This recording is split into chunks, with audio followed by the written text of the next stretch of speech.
এই রানিংয়ের ইন্টেন্সিটি বাড়তেছে, তো মাশাল্লাহ সোফার এই পর্যন্ত পেইন ফ্রি, প্রবলেম নাই।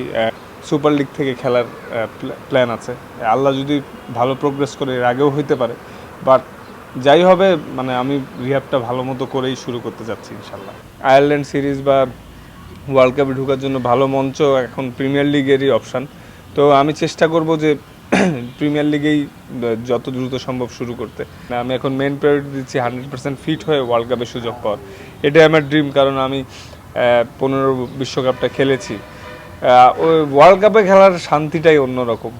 এটা আসলে এখনও মনে পড়লে ওয়ার্ল্ড কাপের স্মৃতিগুলো খুবই ভালো লাগে। তো আল্লাহ যদি চায় 19 আরেকটা বিশ্বকাপ আসতেছে, তো সবার কাছে আমি দোয়া চাইবো যাতে আমি সুস্থ হয়ে ওয়ার্ল্ড কাপের সুযোগ পাই, সুযোগ পেলে যাতে ভালো করতে পারি।